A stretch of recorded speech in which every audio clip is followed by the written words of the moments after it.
हरियाणा के chief minister Khattar जी अपनी दूरबीन से जो नज़ारा देख रहे हैं, ये नज़ारा है भेंडवास वाइल्ड लाइफ सेंचुरी का। और ये एरिया आज न्यूज़ में है क्योंकि रामसर कन्वेंशन के अंतर्गत इसको wetland of international importance declare कर दिया गया। देखिए, नेशनल इंपॉर्टेंस पहले से था, इंटरनेशनल अभी मिल गया है। और ये सिंगल लोकेशन नहीं है जिसको आज ये मंजूरी मिली है, ऐसे 3 लोकेशन और हैं, तो टोटल 4 लोकेशन ऐड हुए हैं। और रामसर साइट्स इंडिया में अब पहले 42 थे, उसमें ऐड होकर 4 हो गए, तो टोटल 46 हो गए हैं। हरियाणा में 2 मिले हैं। हरियाणा में पहले से कोई भी wetland of international importance Ramsar sites का नहीं था, तो हरियाणा में 2 आए हैं हरियाणा के खाते में। और गुजरात में एक पहले से नाल सरोवर था और गुजरात में भी 2 आए हैं। दोनों स्टेट को 2-2 मिला है। गुजरात में टोटल हो गए 3 और हरियाणा में 2। मैंने आपके लिए ये चारों साइट के लिए एक पीपीटी बना दी है, एक पीडीएफ बना दिया है। और साथ ही साथ चूंकि हरियाणा के 2 लोकेशन पहली बार ऐड हुए और हरियाणा पीएससी वगैरह भी आने वाला है, तो मैंने क्या किया कि हरियाणा के टोटल कंजर्वेशन एरिया जितने भी प्रोटेक्टेड एरियाज़ हैं उन सब के लिए ये एक मैप बना दिया है। और ये टोटल पीडीएफ आपको यूट्यूब की अपना जो हमारा ये वीडियो है जिसको आप देख रहे हैं ना, उसके डिस्क्रिप्शन में देख लीजिए, लिंक डली हुई मेरे टेलीग्राम चैनल की, वहाँ से डाउनलोड कर लीजिएगा। यूज़फुल है, सबके लिए यूज़फुल है। ज़्यादा बेसिक में नहीं जाऊँगा क्योंकि ये चीज़ें पहले कराई हुई है, लेकिन थोड़ी सी बेसिक तो ये कि आप रामसर कन्वेंशन क्या है। इंटरनेशनल ट्रीटी है, कई सारे इसमें नेशन ने मिलकर यहाँ पे मीटिंग की थी 1971 में फरवरी 2 को। वहाँ से कन्वेंशन जो फाइनली साइन हुआ था, ट्रीटी साइन हुई थी। इंडिया भी इसका पार्ट है।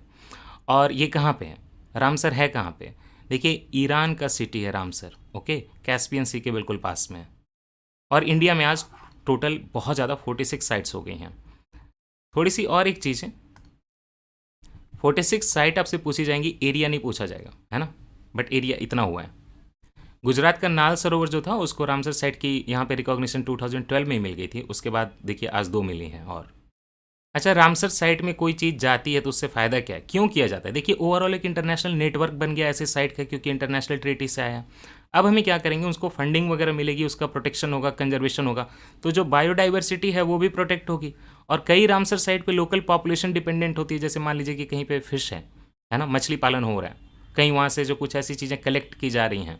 आप देख लीजिए ना, जो सिंघाड़ा होता है जैसे हम लोग खाते हैं पानी वाला सिंघाड़ा, तो वो भी तो पानी से ही होता है, वेटलैंड वगैरह से ही होता है। तो आपको सस्टेनेबल डेवलपमेंट करवाना है, इसलिए ये चीज़ें की जाती हैं। और यहाँ पे नहीं लिखा हुआ है, लेकिन ये क्या होता है ना, जैसे ही आप रामसर साइट में आते हो तो आपको फाइनेंशियल, टेक्निकल और साइंटिफिक सपोर्ट मिलता है। और कहाँ से मिलता है? World Wide Fund for Nature से मिलता है। World Wide Fund for Nature, international fresh water programme and WWF India से मिलेगा। अगर आप नोट करना चाहें तो यहाँ पे लिख लीजिए, WWF इंडिया से भी आपको सपोर्ट मिलेगा ऐसे रामसर साइट को। और जो WWF है ना, world Wide Fund for nature, उसकी इंटरनेशनल फ्रेश वाटर प्रोग्राम से भी आपको सपोर्ट मिलेगा, फंडिंग वगैरह मिलेगा। और यहाँ पे एरिया को आप प्रोटेक्ट भी कर सकते हैं और साथ ही साथ डेवलप भी कर सकते हैं। थोड़ा develop in the sense protection के सेंस में, इंफ्रास्ट्रक्चर उस टाइप का नहीं जिसकी खराबी हो जाए। ओके, यहाँ पे एक और चीज़ आती है, यूपीएससी के एग्जाम में पूछा जाएगा कि वेटलैंड का फ़ायदा क्या है। ऐसे ही पूछते हैं कि मैनग्रोव का फ़ायदा क्या है। एक तो आपको इकोसिस्टम सर्विसेज मिलती है, नेचर की तरफ से जो आपको सर्विसेज मिलती हैं उसको इकोसिस्टम सर्विसेज बोलते हैं। फूड मिलेगा, वाटर मिलेगा, फाइबर भी मिलेगा, जूट वगैरह देख लीजिए वेटलैंड में जो है उसकी धुलाई की जाती है। ग्राउंड वाटर रिचार्ज होगा, आसपास में पानी रहेगा तो आपकी जो है ग्राउंड वाटर की लेवल नीचे नहीं गिरेगी और आप कंजर्व करोगे, तो हरियाणा के लिए तो बहुत अच्छा है जहाँ पे डिक्लेयर हुआ है। वाटर प्योरीफिकेशन होगा ही, कोई भी एरिया है, तालाब है, वहाँ से छनेगा पानी, है ना, वाटर प्योरीफिकेशन होगा, पॉल्यूशन कम करेगा वो वाटर की वहाँ पे। अब एक एरिया में पानी भर जाता है तो मौके पे वो फ्लड का मॉडरेशन भी करेगा। हरियाणा राजस्थान में आजकल बहुत प्रॉब्लम हो रही है चीज़ की, फ्लड वगैरह की, आपने देखा recently. Erosion control, climate regulation, ये सारी चीज़ें जो हैं इसकी इकोसिस्टम सर्विसेज हमें मिलती हैं वेटलैंड से। आप रिकॉग्नाइज करें नहीं करें, इंटरनेशनल हो नेशनल हो, लेकिन वेटलैंड के ये फ़ायदे हैं। सिमिलरली मैनग्रोव के भी कई फ़ायदे होते हैं, जैसे वो कोस्टल एरिया में इरोजन रोकता है, जो ओवर फ्लडिंग होती है, हाई सर्जेज होते हैं सी की तरफ से, उसको रोकता है, बायोडाइवर्सिटी होती है, मैनग्रोव से हनी होता है, लकड़ी मिलती है, बहुत चीज़ें मिलती हैं। Sometime our fresh water supply भी जो है कई वेटलैंड से ही होता है। ओवरऑल रिवर बेसिन का भी पार्ट होता है ये सारी इसकी इंपॉर्टेंस हैं। और बाकी अब अगर आप देखना चाहें, सबसे पहले हरियाणा वाले लोकेशन देखते हैं। तो हरियाणा वाले नहीं देखते, पहले गुजरात वाले देखते हैं, क्योंकि हरियाणा की तो मैपिंग भी अलग से कराई हुई है ना।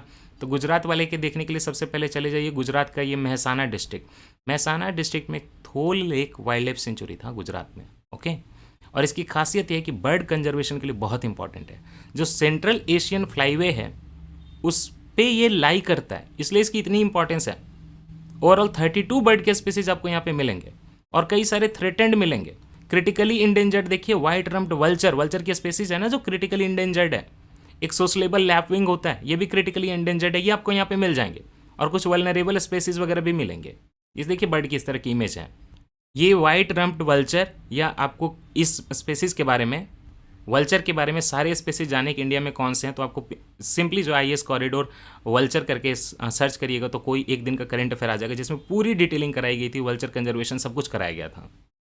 आप may be central Asian flyway के बारे में कंफ्यूज हो रहे हो, तो आपको बता दूं, आपकी जो बर्ड लाइफ इंटरनेशनल वगैरह ऑर्गेनाइजेशन है उनके हिसाब से 8 मेजर माइग्रेटरी बर्ड के फ्लाईवे बताए गए कि दुनिया में कैसे कैसे जाते हैं, तो ये सारा उसका मैपिंग है।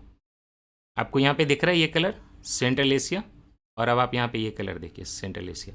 सेंट्रल एशियन फ्लाईवे जो बर्ड का माइग्रेशन का रूट है उस पे है ये आपका छोल लेक वाइल्ड लाइफ सेंचुरी, और जो कि अब रामसर साइड पे बन गया। और ये सोशल लैबिंग का एरिया है। आप इसका एरिया देखिए, ये जो आप देख रहे हैं ना ग्रीन वाला, बस इसी एरिया में इसकी ब्रीडिंग होती है। सेंट्रल एशिया में थोड़े से एरिया में ब्रीडिंग होती है, बाकी इंडिया वगैरह से ये एक्सटिंक्ट हो चुका है। लेकिन यहाँ पे आप देख रहे हैं ना, इस एरिया में गुजरात के एरिया में आता है, यहीं पे तो महसाना डिस्ट्रिक्ट है, थोड़ा सा आपके देखिए नॉर्थ में भी आ रहा है, हरियाणा वगैरह के एरिया के आसपास, तो इसी एरिया में थोड़ी सी ब्रीडिंग के लिए आता है। ओके, नॉन ब्रीडिंग के लिए, सॉरी नॉन ब्रीडिंग के लिए। ब्रीडिंग यहाँ होगी सेंट्रल एशिया में, यहाँ पे नॉन ब्रीडिंग साइट है। थोड़े टाइम पे जब ऊपर बहुत ठंड हो जाएगी ना, तो इधर के एरिया में आता है, नाल सरोवर में आएगा, आपके गुजरात के ठोल में आएगा, इधर हरियाणा दिल्ली साइड आएगा। तो ये है social lapping, critically endangered species है। और ये पूरा एरिया क्या है, यहाँ पे पैसेज करता है ना, गुजरता है, तो यहाँ पे इसकी ब्रीडिंग नहीं होती, ब्रीडिंग बस यहीं पे होगी। बाकी नीचे थोड़ा आएगा ये अपने, जब ऊपर बहुत ज़्यादा ठंड हो जाएगी, एल्टीट्यूड पे बहुत ज़्यादा, लैटीट्यूड पे बहुत ज़्यादा ठंड हो जाएगी तो नीचे आता है ना, बाकी थोड़ा बहुत अफ्रीका वगैरह में भी जाता है। अच्छा, ये ठोल लेक जो है आर्टिफिशियल लेक है कि नेचुरल लेक है, इससे भी यूपीएससी को बहुत मतलब पड़ता है। हाँ, this is an artificial lake, इसको याद रखिएगा, ठोल lake is artificial.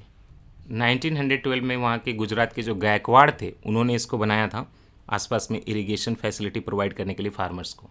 Man made lake है, ये चीज़ आप याद रखें। गुजरात के ही आप वडोदरा चले जाइए, बड़ौदा यहाँ पे नीचे है ना, बड़ौदा में है क्या है, वधवना वेटलैंड, वधवना जो भी होगा प्रोनाउंसिएशन, वधवना वेटलैंड गुजरात में। ये इंटरनेशनली इंपॉर्टेंट है अगेन बर्ड लाइफ के लिए, क्योंकि ये भी जो है ना, जब ऊपर विंटर हो जाएगा हाई लैटिट्यूड पे, तो यहाँ पे बर्ड वगैरह आ जाएंगे, अपने माइग्रेटरी बर्ड आ जाएंगे और यहाँ पे आराम से रहेंगे। यहाँ पे लगभग 80 स्पेसीज होते हैं। और ये भी देखिए सेंट्रल एशियन फ्लाईवे पे आ जाएगा, आपने देखा ही अभी थोड़ी देर पहले। और यहाँ पे ये कुछ इसकी स्पेसीज हैं। ठीक, तो गुजरात में 2 ऐड हुए, एक ठोल लेक वाला एरिया ऐड हुआ, वो भी वाइल्ड लाइफ सेंचुरी, और दूसरा वधवना वेटलैंड ऐड हुआ, ये भी वाइल्ड लाइफ सेंचुरी। और पहले से नाल सरोवर था। ठीक है, तो गुजरात में टोटल 3 हो गए। अब अगर हरियाणा की बात करें तो उसके पहले मैं आपको हरियाणा की थोड़ी मैपिंग करा देना चाह रहा था। आपका हरियाणा PCS का एग्जाम है, बेसिक थोड़ी सी, कुछ खास नहीं, आपको पढ़ना तो पड़ेगा।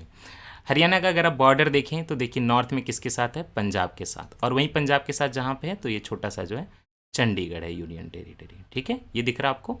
साथ ही साथ ये तो नॉर्थ वेस्ट में हो गया पंजाब, लेकिन कंप्लीटली अगर नॉर्थ में देखें तो हिमाचल प्रदेश ऊपर। दैट मीन्स कि अगर मैं आपको मार्क करके दिखाऊँ ना, तो ये एरिया जो देख रहे हैं ना, ये जो बाउंड्री बन रही है ये पंजाब के साथ बन रही है, और वहीं पे यहाँ पे चंडीगढ़ ज्वाइंट है, चंडीगढ़ ज्वाइंट है। ओके, पंचकुला डिस्ट्रिक्ट के पास।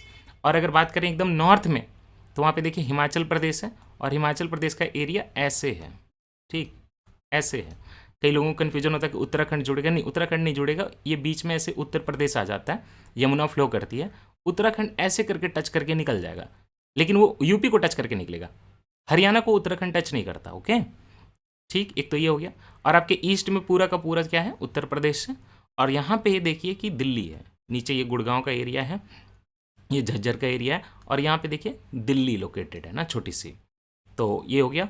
और इधर जो आपके साउथ में देख रहे हैं और वेस्ट में देख रहे हैं, साउथ वेस्ट में पूरा का पूरा राजस्थान है। ये हो गई आपकी हरियाणा की मैपिंग, स्टेट के हिसाब से, यूनियन टेरिटरी के हिसाब से। बाकी अगर वाइल्ड लाइफ सेंचुरी की बात करें तो हरियाणा में 8 वाइल्ड लाइफ सेंचुरी, आप प्लीज़ देख लीजिएगा, मैंने डिस्ट्रिक्ट भी डाल दिया। ऊपर का जो पंचकुला है वहाँ पे जो ऊपर है थोड़ा, उसका नाम है देखिए बीर सिकरगढ़, और उसके नीचे खोल ही रैतन, ये दोनों जो है पंचकुला में लोकेटेड है। फिर कलेसर में वाइल्ड लाइफ सेंचुरी, कलेसर में नेशनल पार्क भी है, 2 नेशनल पार्क है जो रेड से मार्क किए हुए हैं। नीचे सुल्तानपुर नेशनल पार्क जो है गुड़गांव में है, क्या बोलते हैं, गुरुग्राम में। ठीक, और ऊपर जो कलेसर नेशनल पार्क और कलेसर वाइल्ड लाइफ सेंचुरी है, दोनों यमुनानगर में, क्योंकि बगल से मैंने बोला ना यमुना फ्लो करती है, इस पर पूरे बॉर्डर पे ऐसे यमुना फ्लो करती है। ठीक, तो इसीलिए कलेसर नेशनल पार्क यमुनानगर में और Kalesar wild life sanctuary Yamunanagar में है ना। और बाकी पंचकुला में क्या, ये दोनों बीर सिकरगढ़ और खोल ही रैतन। ठीक, उसके नीचे थोड़ा चले जाइएगा, कुरुक्षेत्र में आपको यहाँ पे क्या है, छिलछिला वाइल्ड लाइफ सेंचुरी, ओके। और आपको जानते ही पंजाब के साथ बॉर्डर पे ये पूरा बड़ा सा डिस्ट्रिक्ट जो है सिरसा है, तो सिरसा में क्या है, देखिए अबूब शहर वाइल्ड लाइफ सेंचुरी, ठीक। सेंट्रल में चले जाइएगा दिल्ली के आसपास, तो यहाँ पे आपको गुड़गांव में गुरुग्राम में सुल्तानपुर नेशनल पार्क मिलेगा। इस सुल्तानपुर नेशनल पार्क को रामसर साइट भी डिक्लेयर कर दिया गया यहाँ पे, ठीक है। सुल्तानपुर लेक को रामसर साइट भी डिक्लेयर कर दिया गया यहाँ पे लोकेटेड, बिल्कुल दिल्ली के बॉर्डर पे।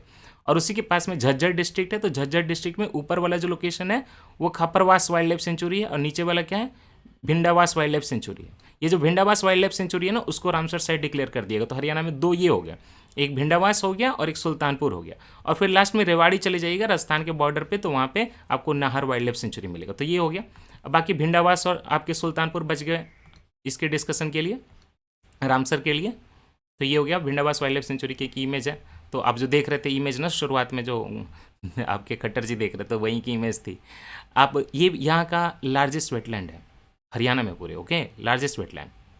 और ये भी आर्टिफिशियल है, ये भी आर्टिफिशियल है, मैन मेड बनाया हुआ है।